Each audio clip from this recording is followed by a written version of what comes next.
Day, everybody. I hope today finds you all doing very well. Um, we are going to be talking about the westward expansion of America this week. I did grade and see some of the quiz scores, and I highly suggest you take notes during this video lecture. It will not be as long as last week. Last week we had a lot of points to cover. This week is not going to be so long, so you will be able to take notes over it easily. Okay. Some of the things I wanted to talk to you about in Chapter 17 are treaties or acts.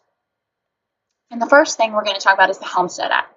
Now, with the Homestead Act, it was set up by the U.S. government, and any U.S. citizen or any intended U.S. citizen who had never bore arms against the United States could acquire 160 acres of surveyed government land. But there were conditions. Some of the conditions were the land had to be improved. And by that, they mean you had to build a home on it. You had to build a home or a building, or you had to cultivate crops on that land. Now, after so long, after 5 years, you could petition and that land could become yours. I also want to talk to you about the Treaty of Fort Laramie, which is a treaty that was enacted in 1851, and it guaranteed the right of way of access for Americans passing through the Great Plains on their way to California and Oregon. The Board of Indian Commissioners was a board established by Congress to give advice on the conduct of federal policy regarding Native Americans and to inspect supplies delivered to the Indian agencies. Now, in late June 1876, a division of the 7th Cavalry Regiment, led by Lieutenant Colonel George Armstrong Custer, was sent up a trail into the Black Hills as an advance guard for a larger force. Now, Custer's men approached a camp along a river known to the Sioux as Greasy Grass. But marked on Custer's map, it was Little Bighorn. Now, what they found when they came up on the land was an influx of Treaty Sioux as well as Aggrieved Cheyenne and other allies, which had swelled the population of what they had estimated to be there. So basically, all these groups of people got together, whether they had fought against each other before, decided to become peaceful foes and gather against the United States as one enemy. Now, during that fight, Custer's 7th Cavalry was vastly outnumbered, and so 268 of his men and himself were killed. Now, Sitting Bull and the Sioux Indians were triumphant, in which would become one of the last victories for Native Americans against U.S. soldiers. In April 1863, Colonel Kit Carson was given orders to round up the entire Navajo population and escort them to Bosque Redondo. Now, those who resisted would be shot. Thus began a period of Navajo history called the Long Walk, which was very similar and deeply important to Navajo people today because it was similar to the Trail of Tears that the Cherokee Indians were forced to make.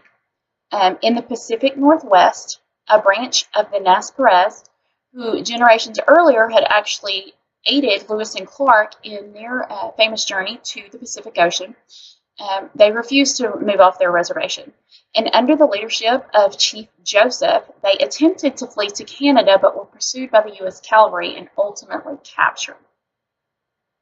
Now, as American settlers migrated west, there were two major industries that fueled the new Western economy: ranching and railroads. Both developed in connection with each other, and both shaped the collective American memory of the post-Civil War Wild West. No railroad enterprise captured the American imagination as the Transcontinental Railroad. Now, the Transcontinental Railroad crossed western plains and mountains and linked the West Coast and the rail networks of the eastern United States.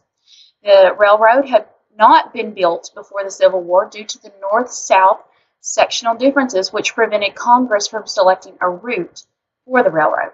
Now, constructed from the west by the Central Pacific and from the east by the Union Pacific, the two railroads were linked in a great national fanfare ceremony in Promontory Point, Utah in 1869. Now, the Transcontinental Railroad actually helped create the cattle drives of the 1860s and 1870s. The first cattle drives across the Central Plains began soon after the Civil War. Railroads created the market for ranching, and Chicago actually became the most important western hub and served as the gateway between the farm and ranch country of the Great Plains and the eastern markets. Ranchers used well-worn trails such as the Chisholm Trail, Western Trail, the Goodnight Loving Trail, and the Shawnee Trail to get their cattle up to where they needed to get them on the trains. Now, as the rails moved into the West, more and more Americans followed, and the situation for Native American groups deteriorated even further. Passed by Congress on February 8, 1887, the Dawes General Allotment Act stated, "Be it enacted by the Senate and House of Representatives of the United States of America in Congress assembled, that in all cases where any tribe or band of Indians has been, or shall hereafter be, located upon any reservation created for their use, either by treaty stipulation or by virtue of an act of Congress or executive order, setting apart the same for their use, the President of the United States be, and he hereby is authorized to allot the land in said reservation in severalty to any Indian located thereon in quantities." Now, splintered Native American reservations, basically what it did was it splintered Native American reservations into individual family homesteads. Each head of a Native family was to be allotted 160 acres. Single individuals over the age of 18 would get an 80-acre allotment, and orphan children received 40 acres. Now, there was a 4-year timeline established for the Indian people to make their allotment selections. If at the end of the time no selection had been made, the Act authorized the Secretary of Interior to appoint an agent to make selections for the remaining tribal members. Now, protect Indians from being swindled by unscrupulous land speculators, all allotments were to be held in trust, and they could only be sold to the allottees for 25 years. Now, lands that remain unclaimed by tribal members after allotment will revert to the federal control and be sold to American settlers. The stresses of conquest unsettled generations of Native Americans, and many took comfort from the words of prophets and holy men, and they must participate in religious ceremonies that would help them conquer their fears of the white man.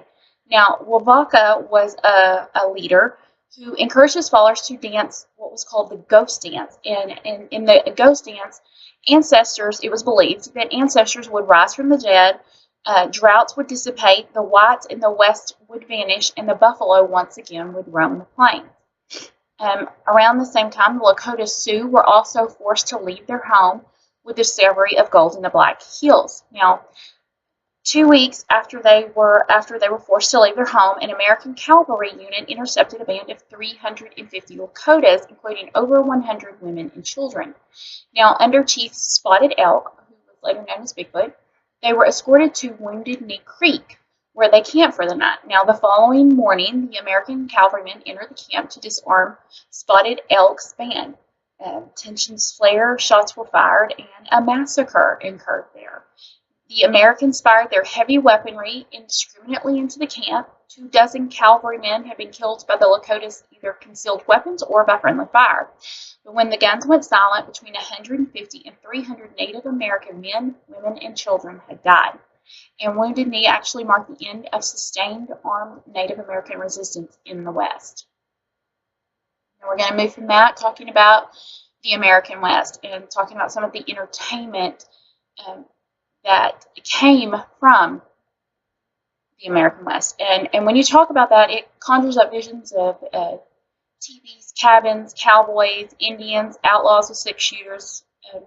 But such images pervade American culture, but they are as old as the West itself. Novels, rodeos, and Wild West shows mythologized the American West throughout the post-Civil War era. You will see Wild West characters, sometimes even villains, become glamorized, such as Billy the Kid, Wild Bill Hickok, and Calamity Jane. Buffalo Bill Cody was the first to recognize the broad national appeal of the stock characters of the American West, cowboys, Indians, sharpshooters, cavalrymen, and rangers, and put them all together into a single massive traveling extravaganza. He attempted to appeal to women with his shows by featuring Little Sure Shot Annie Oakley. I'm going to go from that talking about the Turner thesis. In 1893, the American Historical Association met during the year's World's Columbian Exposition in Chicago. The young Wisconsin historian Frederick Jackson Turner presented his frontier thesis, one of the most influential theories of American history, in his essay, The Significance of the Frontier in American History.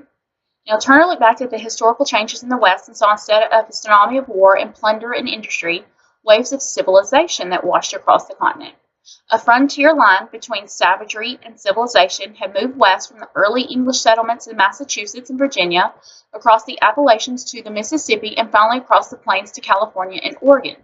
Turner invited his audience to stand at Cumberland Gap, which was the famous pass through the Appalachian Mountains, and watch the procession of civilization marching single file, the buffalo following the trail to the salt springs, the Indian, the fur trader and hunter, the cattle raiser, the pioneer farmer, and the frontier had passed by. With that, I will leave you.